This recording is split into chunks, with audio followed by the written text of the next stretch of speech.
하겠습니다. 성모님 오늘따라 뭔가 분위기가 더 다른데요? 티나나요? 오늘 좀 꾸며봤어요.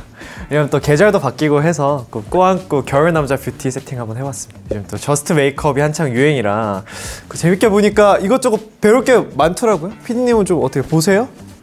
저 처음 들어봤어요. 성모님은 뷰티에 빠삭하시네요. 제가 하는 일이 있는데 이런 트렌드에 또 민감해야죠. 어쩔 수가 없습니다. 안녕하세요. 안녕하세요. 상범님. 안녕하세요. 저희가 좀 늦었죠? 네, 한 3초 늦으셨어요. 3초. 오시느라 바쁘셨을 테니까 제가 오늘 음료 하나씩 네, 드리겠습니다. 제 것도 감사합니다. 있고. 두 분 너무 반갑습니다. 반갑습니다. 그럼 한 분씩 자기소개 한 분씩 부탁드리겠습니다. 네, 안녕하세요. 저는 트렌드 분석가로 활동하고 있는 정미영입니다. 요즘 K뷰티가요, 하나의 유행을 넘어서 라이프 스타일이자 문화가 되고 있습니다.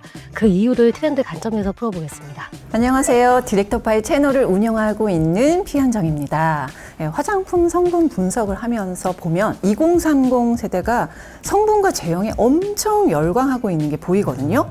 이 K뷰티에 어떤 영향을 미쳤는지 오늘 아주 쉽게 풀어드리도록 하겠습니다. K뷰티 트렌드의 최전선을 잇고 계시는 우리 전명 대표님과 그리고 그 트렌드의 핵심이 되고 있는 성분과 소비 흐름까지 꽉 꿰고 계신 우리 디렉터 파이님 모시고 제약회사인 HK 이노엔도 주목하고 있는 K뷰티 왜 전 세계인들이 그토록 열광하는지 알아보려고 하고요. 오늘의 인포멘터리 주제는 K뷰티 왜 세계가 그토록 열광하는가입니다. 예전에는 우리나라 사람들이 해외에서 화장품을 사실 많이 구매를 했잖아요. 근데 요즘은 역으로 외국 분들이 이제 한국에 와서 화장품을 많이들 사가신단 말이에요. 이런 흐름들이 언제부터 시작됐는지 우리가 좀 과거를 짚어보면 좋을 것 같아요. 과거의 K뷰티를 제가 한마디로 말씀을 드릴게요. 기술력은 있었습니다. 그런데 브랜드가 없었습니다. OEM, ODM이라는 회사 들어보셨을 거예요. 네네, 맞아요, 제조 맞아요. 전문하는 회사에게 이런 것들을 많이 맡기셨어요. 하지만 한국이라는 나라가 뷰티로 유명한 나라도 아니었고 또 저희가 글로벌로 먹힐 만한 어떤 브랜드 스토리를 가진 브랜드도 없었고 사실 뭐 컬처 자체가 주류가 아니었잖아요. 그러니까 비주류에 속해 있었고 당연히 화장품까지 관심을 받지 못했어요. 이게 한 2000년 넘어서면서 K-팝이 뜨고 또 왜 2020년에 코로나로 인한 이게 확장이 되면서 우리 제품력이 제대로 확인받게 된 그러니까 성공적인 데뷔를 하게 된 것 같아요. 꾸민다는 건 어쨌든 사치의 일환인 건데 나라의 문화 수준이 올라와야 그런 게 좀 가능해지는 게 아닌가. 근데 그때는 저희는 나라 열심히 일구기에 바빴으니까 그런 문화적으로 선도하기 좀 어려웠을 거라는 생각이 들고요. 한편으로는 유통 얘기를 해야 될 것 같아요. 네. 말씀해 주신 것처럼 코로나를 정점으로 온라인으로 화장품을 사는 문화가 생겼지만 그 이전에는 모든 화장품의 판매 채널이 오프라인이었어요. 그리고 특히 백화점이 중요해요. 근데 그 백화점에 한국 제품이 입점하기에는 브랜드의 선망성 그리고 국가의 선망성이 너무 낮았기 때문에 그 채널을 뚫지를 못했습니다. 저는 30년간 화장품 업을 했거든요. 그러니까 좋다는 거 알았어요. 이 좋은 제품을 어떻게 알리지? 이게 늘 미션이었는데 이제 제대로 알리게 된 거죠. 그게 이제 상품은 좋았으나 브랜딩이 안 돼서 와, 그럼 상당히 아쉬운 상황이네요. 뭔가 기술력이 부족하다면 깔끔하게 포기를 할 텐데 그게 아니니까 브랜딩만 잘하면 어떻게 잘 될 것 같다는 생각을 했단 말이죠. 근데 그런 K뷰티가 요즘은 세계 1등이잖아요. 뭐 카디비라던가 킴 카다시안이라던가 백악관 대변인 캐롤라인 레빗까지 다 쓰고 있다고 하니까 인기가 상당한 것 같은데 이거 진짜인가요? 그렇죠. 그러니까 이제 바이럴이 된 거잖아요. 네네. 그러니까 자체 바이럴이 된 건데 좋은 상품력을 가지고 뭐 지금 K-팝, K-드라마, 뭐 K-영화, 뭐 애니까지 근데 이것들이 이제 전파력을 넓힌 것 같아요. 그래서 뭐 모든 매체와 사람들이 유명인들까지 이렇게 폭발적으로 얘기를 하고 있지 않을까? 네네. 네, 이 바이럴이 브랜딩을 만들었다. 이렇게 열광하는 건 알겠는데 그 이유가 뭘까? K뷰티는 이제는 그냥 상품이 아닌 것 같고요. 문화적 현상이 된 것 같습니다. 초창기에는 K팝이나 드라마 같은 한류에 좀 힘을 좀 얻어가지고 퍼지긴 했지만 이제는 K뷰티 쓰는 것 자체가 트렌드입니다. 피부 타입별로 세분화된 효능 중심의 과학적인 케어, 그리고 첨단 기술까지 결합된 스마트 기기, 거기에 새로운 키 컨셉들, 슬로우 에이징 철학, 친환경 비건 인증까지 계속해서 시장을 기획하고 이끌어 나가는 것 같습니다. 코스메틱이라는 게 그렇잖아요. 한번 써보고 별로면 사람들이 다시는 안 쓴단 말이에요. 맞아요. 오, 진짜 포인트가 제품력 별로면 아무리 뭐 세레나데를 불러도 안 사거든요. 네. 한 가지를 또 첨언드리자면 기획력이 참 좋습니다. 계속해서 테마를 바꿔나가면서 너는 이걸 써야 돼. 너는 이 트렌드를 따라가야 돼. 이런 이슈를 줍니다. 예를 들면 광채 피부 이런 거 있고요. 그죠? 글래스 이런 것도 있고요. 그러다 보니까 이게 컨텐츠로 발전하는 것 같아요. 10스텝 코리안 스킨케어 루틴 한국인들은 10개 화장품 발라 이런 것도 있고 저는 한국인이 아닌가 봐요. 그러니까 다 그러진 않는데. 그런 것도 있고 또 한국에서 살면 이뻐진다고 해가지고요. 그 코리아 글로우업이라는 챌린지가 있습니다. 진짜? 예. K뷰티에는 뭔가 있나 봐. 저기에는 뭔가 매력이 있나 봐. 그러니까 하나의 트렌드로 발전하지 않나 싶습니다. 진짜 그래요. 비주얼적인 부분, 메이크업이 먼저 왔잖아요. 그러다가 점점 깊이가 깊어지면서 스킨케어까지 온 것 같아요. 스킨케어까지. 요즘에는 뭐 무슨 나이아신아마이드 15%, 단어가 너무 레티놀 0.1%, 뭐 뮤신 줄줄줄줄 다 외우고 구글 검색량이요. 아마존 이런 데 검색이 다 성분으로 된대요. 소비자들이 워낙 수준이 평론가 수준이라고 생각해요. 맞아요. 함량이 낮아가지고 건조해서 저는 못 쓸 것 같고 이건 지성분들이 쓰셔야 돼요. 이런 식으로 너무 보관여자 분들처럼 쓰셔서 이게 다 모여서 파워가 생긴 게 아닐까. 이렇게 K뷰티 위상하고 영향력이 높아지니까 조금 전까지만 해도 저희 제품을 납품하지 않던 유통회사들이 이제는 우리 제품을 판매하고 또 적극적으로 유치하기 시작했습니다. 실제로 미국 아마존이나 일본 큐텐 재팬 같은 데 보시면 뭐 인기 순위 1등부터 10등까지 거기 안에 K뷰티 꼭 들어가 있고요. 국내에 여행 오셔도 올리브영, 쿠팡이나 네이버 스마트 스토어에서 한국 K뷰티 제품 언제든지 살 수 있는 시대가 되다 보니까 이 접근성도 높아진 것 같습니다. 저도 좀 신기했던 게 분명 한국에서 한국 화장품 광고를 찍었거든요. 근데 일본 여행 갔는데 내 얼굴이 있는 거예요. 그래서 이게 무슨 일이야? 봤더니 막 거기 막 인기 순위에 막 그 화장품들이 들었다는 거예요. 그래서 세계에서 먹힌다 했지만 직접 보니까 너무 신기하더라고. 친구들은 짜증 내더라고요. 내가 여기까지 와서 네 얼굴 봐야 되냐고 하면서. 근데 이렇게 K뷰티가 전 세계인들한테 사랑받는다는 건 뭔가 숨어있는 한국인들만의 뭔가 코리아만의 뭔가 있다는 거잖아요. 그렇죠? K뷰티에 뭔가 핵심 가치 같은 것들이 있어요. 이게 아까 말씀드린 현명한 소비자들 있잖아요.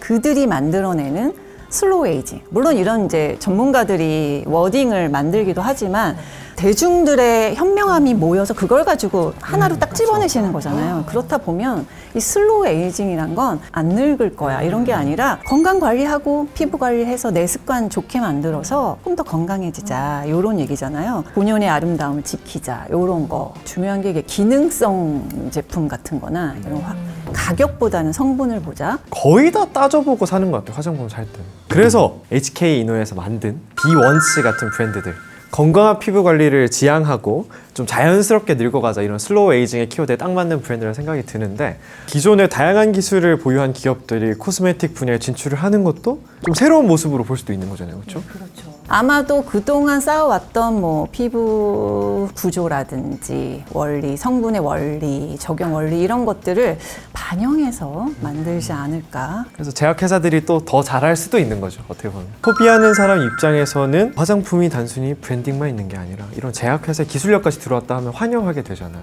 이것 말고 또 우리가 알아야 될 트렌드들이 좀 더 있을까요? 한국의 K뷰티가 만들어낸 키워드들이 아주 다양한데요. 방금 말씀해 주셨던 그 슬로우 에이징과 함께 또 최근에는 스마트 뷰티라는 단어도 생겼습니다. 우리 한국이 또 잘하는 게 IT 아니겠어요? 그쵸. AI, 빅데이터 이런 첨단 기술을 가지고 피부 상태 분석을 하고 그 분석한 결과에 따라서 이제는 개인 맞춤 제품을 추천하는 그런 편의성도 극대화되고 있습니다. 그 수준까지 온 거예요? 진짜 개인형 실제로 맞춤을 해줘요? 많은 제조사들 눈이 다 툴을 만들어 놓으셨고요. 나에게 딱 맞는 스킨 로션, 립스틱 이런 것들 만드는 기술들이 준비되어 있습니다. 와, 근데 또 많이 바른다고 또 대수는 아니에요. 그렇죠? 화장품은 뭔가 좀 단순화하자? 오히려? 예, 네. 예, 그거를 이제 스키니멀리즘이라고 부르는데 저는 화장품 다이어트라고 영상에서 늘 얘기를 해요. 네. 좀 고함량을 하나, 두 개 바르겠다. 이런 거 단계를 좀 줄인다. 그러니까 더 하나하나 따져보는 거예요. 좀 더 꼼꼼하게 보게 되는 거예요. 예. K뷰티가 정말 다양한 방면으로 이렇게 진화를 하고 있는 것 같아요. 이게 어떤 셀럽이 써서 그걸 따라하는 게 아니라 슬로우 에이징이라던가 스마트 뷰티라던가 이런 키워드들을 통해서 조금 더 복합적으로 성장을 하고 있는 게 아닌가 그런 생각이 듭니다. 오늘 두 분 덕분에 이 화장품 바라보는 시야가 상당히 넓어지고 있어요. 잠깐 우리가 얘기하긴 했지만 스마트 뷰티 이런 거 기기를 쓰면서 홈케어 하는 게 엄청 대세잖아요, 요즘은. 어때요? 진짜 그런가요? 네, 확실히 홈케어 시장들은 아주 빠르게 성장하고 있는 것 같고요. 제 주변에도 홈케어 제품들 적어도 하나 이상, 2개 이상 가지고 계신 것 같습니다. 집에서 쓰시는 거 뭐 없으세요? 저는 아직 10스텝 루틴을 하고 있는 것 같아요. 지금 글래스 스킨이신데 차르르 차르르. 너무 감사합니다. 아니 이게 카메라에 안 담기는데 이 두 분이 피부가 진짜 좋으세요. 깐달걀 같으세요 정말. 네, 성범님 옆에서 우리가 그런 얘기를 듣고 너무 거짓말 같으세요. 그러니까요. 저 같은 경우는 뭐 클렌징을 좀 열심히 잘 하려고 하고요.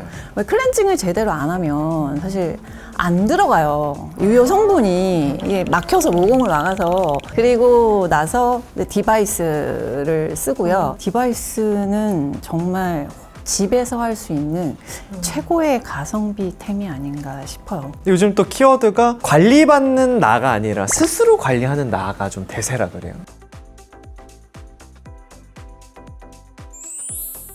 피부과에서 여러 가지 시술 경험들을 해보신 분들이 스스로 관리할 수 있지 않을까? 이런 어떤 사람들의 루틴으로 확산되면서 이제는 바쁜 일상에서 짧게 그 대신 꾸준히 관리하겠다. 이런 니즈들은 커지는 것 같습니다. 이 전문가 손길 없이 내가 해도 좋아지는 건지 궁금하긴 합니다 사실.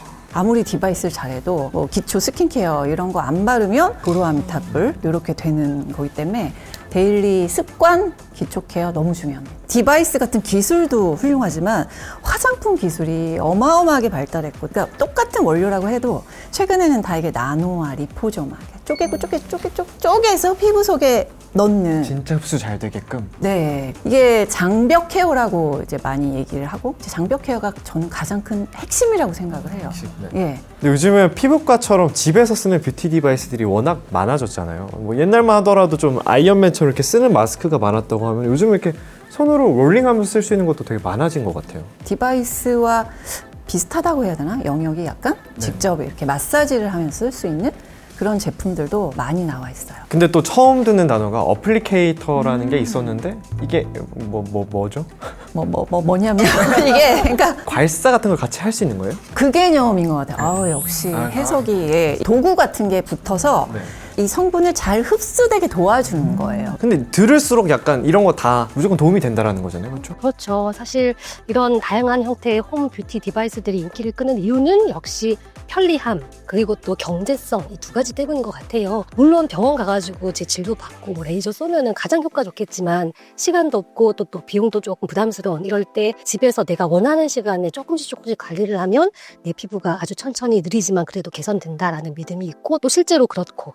제가 듣기로 이거 어플리케이터 달려있다고 들었는데 아이세럼이 여기 찾았어요. 어플리케이터 얘죠? 맞아요. 얘죠? 그런 거예요. 그래서 이거를 이렇게 눈에 이렇게 발라서 쓰는 건가 봐요, 그렇죠? 눌러서 마사지 하면서 괜찮으시면 제가 이거 가져가 보겠습니다. 한번 써보고 후기 남기는 걸로. 저는 오늘 메이크업 제가 직접 했거든요. 너무 잘하셨다. 감사합니다. 꾸안꾸. 근데 이렇게 되기까지 시간이 좀 걸리긴 했거든요. 그래서 저도 어느 정도 좀 찾아보고 관심 있게 좀 공들여서 이렇게 온 것 같고, 제가 그러던 시절만 해도 주변 친구들 아무도 안 꾸몄는데 요즘은 제 주변에 남자 여자 관계없이 다 꾸며요, 진짜. 그런 세상이 된 것 같아요. 특히 남성 얘기하셔가지고 제가 또 재미있는 얘기 해드릴게요. 한국 내수 시장이 정말 작거든요. 글로벌에서 보면 사실 인구도 작고 시장도 작은데 전 세계 기준 남성 뷰티 시장 1등이 한국입니다. 민텔이라는 그 회사에서 발표한 자료를 보시면 만 18세에서 24세까지 남성들의 절반 가까이가 메이크업 해봤다라고 하고 심지어 17%는 매일 한다라고 하는데, 한때 우리가 남자분들이 이렇게 스킨케어에 관심 있으면 그루밍족이야 라고 했거든요. 이제는 그런 단어 쓰면 안 됩니다. 그냥 라이프 스타일입니다. 좀 몇 년 전만 해도 제 유튜브 콘텐츠에도 그 남성분들이 이거 남자가 써도 돼요? 이 댓글 진짜 많았거든요. 늘 그 대댓글로 남녀 구분 없이 피부 타입에 따라 선택하시면 됩니다를 제가 그냥 거의 복사 붙여넣기 하듯이 이렇게 답을 드려요. 저도 그 남자들 이렇게 꾸안꾸 하는 법 이렇게 메이크업 영상을 찍어서 올린 적이 있는데 너무 많은 분들이 추가 질문을 달아주시고, 또 간혹 누가 에이 남자가 무슨 메이크업에 이런 거 다 알잖아요. 밑에 제가 아니라 다른 분들이 와서 막 혼쭐내. 너는 그렇게 살아라 하면서 우리는 꾸미고 살 테니까. 그만큼 인식이 좀 젠더리스하게 다 올라오게 된 것 같긴 해요. 그래서 이런 것들이 어떻게 보면 또 코스메틱의 또 다음 주소로 점점 가고 있는 게 아닌가 생각이 들기도 합니다. 지금 말씀해 주신 것이 유니버셜 뷰티의 핵심입니다. 이제는 이거 남성 거야 여성 거야 이렇게 나누지 않는 것 같고요. 좋은 제품 다 같이 쓰면 좋잖아요. 모두를 위한 뷰티 이런 어떤 시장들이 크게 성장하고 있습니다. 한마디로 말씀드리면 소비자가 똑똑해진 것 같고요. 그래서 요즘은 전 세계 인종 그리고 또 전 세계 성별 이런 것들 장벽 없이 유니버설 제품 만들다 보니까 이 글로벌 시장에서 또 1등하고 있지 않나 이런 생각이 들어요. 아니 성별이 아니라 이 피부 타입, 건성, 민감성, 수부지 이런 것들, 스팟 케어 이런 거에 따라서 화장품을 사용하지 연령도 없어졌어요. 남녀뿐 아니라 연령도 없어졌다. 에이지리스, 젠더리스. 에이지리스, 젠더리스. 이거 말 좋은데요? 그냥 제가 제 입장에서 좋은 거 사려고 이렇게 따져보고 사는 건데 디렉터 파이님 같은 전문가분들 입장에서는 소비자 수준이 점점 올라온다라고 느끼실 수 있을 것 같아요. 후기를 딱 보잖아요. 그러면 뭐 실리콘 오일이 들어있어서 나랑 안 맞고 함량까지 자세히 적을 정도로 높아졌습니다. 그럼 또 어떤 키워드들이 이 소비 기준이 높아졌다는 증거가 될 수 있을까요? 가치 소비도 집중해서 보시면 좋을 것 같습니다. 요즘 2030 세대들은 제품만 좋다고 사는 게 아니고요. 이 기업이 사회적인 책임을 또 잘 지고 있나? 지속 가능한 소비 환경을 만들고 있나? 이런 거 보는데요. 예를 들어서 요즘은 또 비건 화장품 인기잖아요. 어떤 환경에 미치는 나쁜 영향도 적을 거야. 이렇게 좀 확장되는 것 같고요.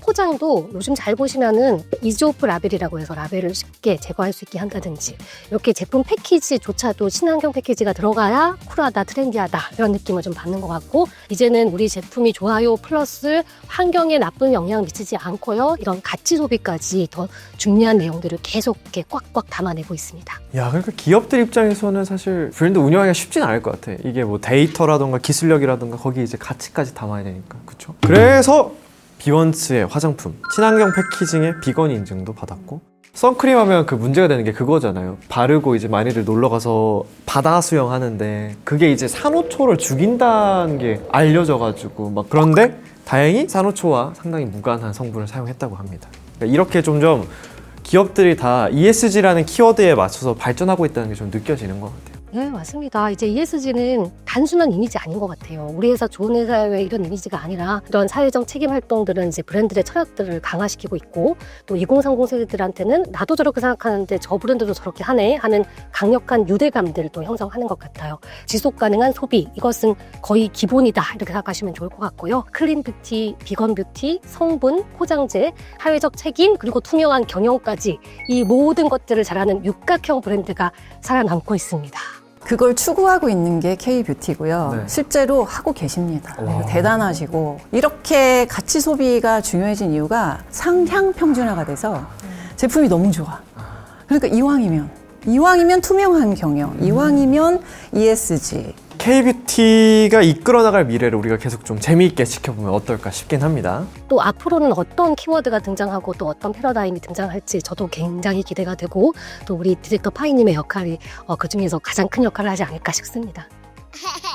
오늘 K-뷰티 트렌드에 대해서 한번 다 같이 수다 떨어봤는데 어떠셨는지 소감 한 말씀씩 부탁드리겠습니다. K-뷰티는 온 국민이 만들었다고 생각을 해요. 네. 그러니까 기업들이 그렇게 운영하게끔 만든 건 소비자들의 힘이니까 네. 소비자가 막 푸시들을 막 해서 올렸고 결국 인정받는 시기가 지금이 아닌가 생각이 들어서 이게 화장품, 뷰티라는 게 붙었지만 저는 그냥 K-뷰티는 K-컬처다 이렇게 생각합니다. 네, 저도 오늘 K-뷰티가 왜 글로벌에서 잘 나가는지 다시 한번 정리하고 확인할 수 있었던 것 같아요. 지속 가능한 가치, 그리고 또 시장을 이끌어가는 선도력, 모든 것들이 잘 융합되어서 K-뷰티도 육각형 어떤 문화가 되고 있구나, 그런 것들을 다시 한번 확인할 수 있었습니다. 저도 오늘 K-뷰티의 잘난 점들 하나씩 다 짚어보면서 배울 수 있어서 너무너무 좋았고요. 게다가 이제 제약회사 같은 기술력을 가진 기업들이 코스메틱에 또 뛰어들고 있다는 거, 거기서 멈추지 않고 ESG까지 나아가고 있다는 거, 이런 것들이 좀 상당히 인상 깊었던 것 같습니다. 그래서 이런 기업들의 끊임없는 노력과 그리고 똑똑한 소비자들이 모여서 지금의 K-뷰티 문화를 선도하고 있는 게 아닐까, 그렇게 좀 정리를 해보면 어떨까 싶네요. 기술이 아름다움을 만들고 가치가 새로움을 더하는 K-뷰티 시대가 열렸다는 생각이 들거든요. 그러니까 이 찬란한 이야기의 여정을 계속 여러분들이 지켜봐 주셨으면 좋겠습니다. K-뷰티, 지금 왜 세계가 그토록 주목할까? 이야기는 여기서 마무리해보도록 하겠습니다. 저희는 또 다음에 재미있고 유익한 영상으로 돌아오도록 하겠습니다. 감사합니다. 감사합니다.